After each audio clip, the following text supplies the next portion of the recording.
ఈరోజు మనం gall bladder stones గురించి తెలుసు. గాల్ బ్లాడర్ స్టోన్స్ అంటే పిత్తాశయంలో రావు. కామన్‌గా చాలా మందికి ప్రశ్నలు ఉంటాయి. ఫస్ట్ ఎలా ఎలా తెలుస్తుంది పిత్తాశయంలో రావు అని? చాలా మందికి తిన్న తర్వాత, ముఖ్యంగా ఆయిల్ ఫుడ్ తిన్న తర్వాత రైట్ సైడ్ ఆఫ్ అబ్డామెన్‌లో తీవ్రంగా నొప్పొస్తుంది. తిన్నాక ఒక half an hour to 1 hour లోపు వస్తుంది. అది 10 to 15 మినిట్స్ ఉంటుంది. దానంతట అదే మెల్లిగా తగ్గిపోతుంది. ఇది చాలా వరకు ఆయిల్ ఫుడ్ తినే టైంలో ఎక్కువగా వస్తుంది. దీన్ని గాల్ బ్లాడర్‌లో స్టోన్స్ ఉన్నాయని ఎలా తెలుస్తుంది? ఎలా కనుక్కోవాలి? కామన్‌గా చేసే టెస్ట్ ఏంటంటే అల్ట్రాసౌండ్ ఆఫ్ అబ్డామెన్. అంటే చిన్న ఫోటోలో స్కానింగ్ చేసి చూస్తాం. దాంట్లో మనకి గాల్ బ్లాడర్‌లో స్టోన్స్ ఉన్నాయా? లేవా? ఎక్కడున్నాయి? వాటి లొకేషన్ ఏంటి? నెంబర్ ఏంటి? అర్థమవుతుంది. గాల్ బ్లాడర్‌లో స్టోన్స్ ఉంటే మరి ట్రీట్మెంట్ ఎలా? గాల్ బ్లాడర్‌లో స్టోన్స్ చాలా మందికి దొరుకుతుంటాయి. వాటిలో అందరికీ ఆపరేషన్ చేయాల్సిన అవసరం లేదు. ఎవరికైతే సిమ్టమ్స్ ఉంటాయో వారికి మాత్రమే సర్జరీ చేయాలి. ఇంకా కొన్ని సిమ్టమ్స్ లేకుండా చేసే కండిషన్స్ ఉంటాయి. ఉదాహరణకి లివర్ ట్రాన్స్ప్లాంట్ లేక ఏదైనా ట్రాన్స్ప్లాంట్ జరిగినప్పుడు కానీ కొన్నిసార్లు హీమోలైటిక్ డిసీజెస్ ఉంటాయి. అవి అవి ఉన్న క్రమంలో కానీ గాల్ బ్లాడర్ సర్జరీ చేయాల్సి ఉంటుంది.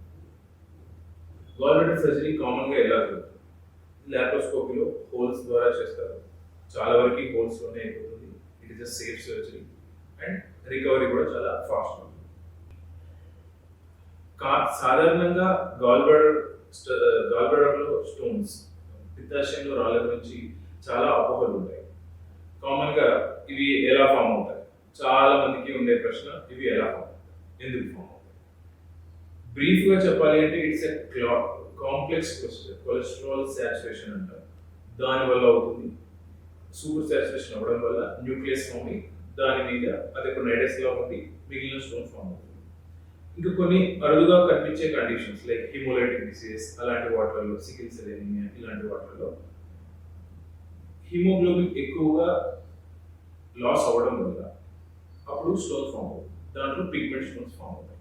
సో ఈ ప్రాసెస్ అంతా మనం ఏమైనా ప్రివెంట్ చేయొచ్చా? Usually most of the times gall bladder stones ని ప్రివెంట్ చేయడం కష్టం. But partially yes. ఎలా ప్రివెంట్ చేయాలి? మన హెల్దీ హ్యాబిట్స్, మన బాడీ బిఎంఐ మెయింటైన్ చేయడం, హెల్దీ హ్యాబిట్స్, వీటితో చాలా వరకు స్టోన్స్ కంట్రోల్ చేసుకోవడానికి.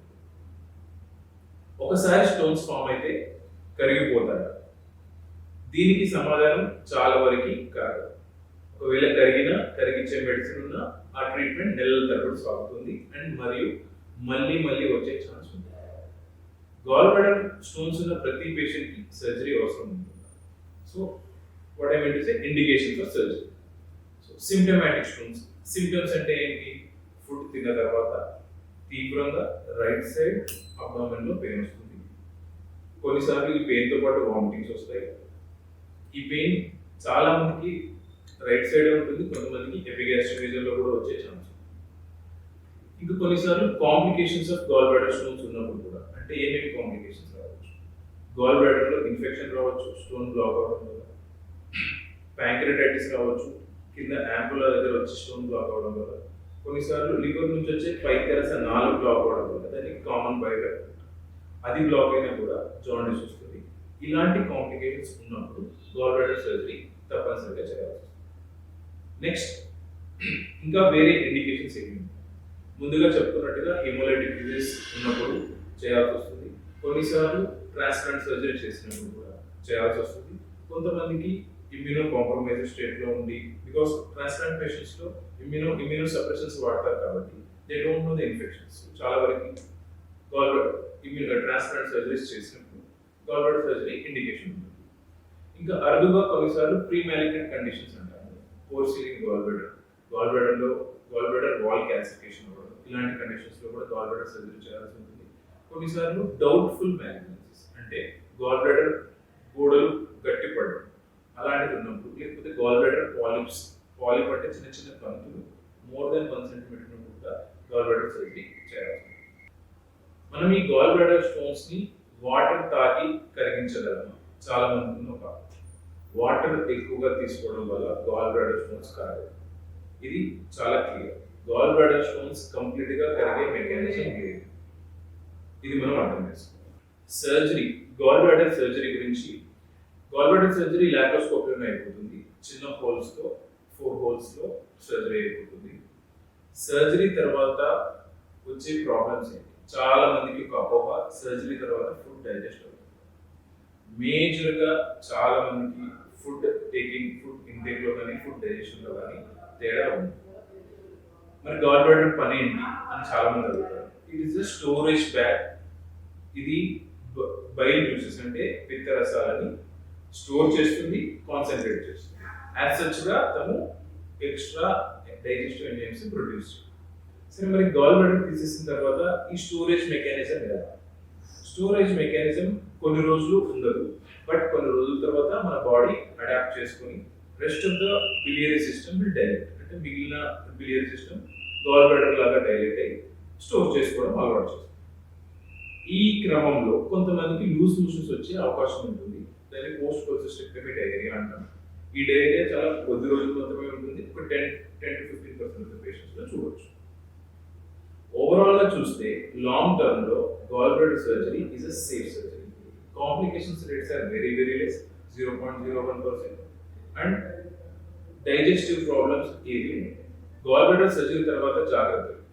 ఇమీడియట్ సర్జరీ తర్వాత అంటే మొదటి 1 లేదా 2 నెలల్లో గాల్ బ్లాడర్ లేదు అంటే స్టోరేజ్ మెకానిజం లేదు.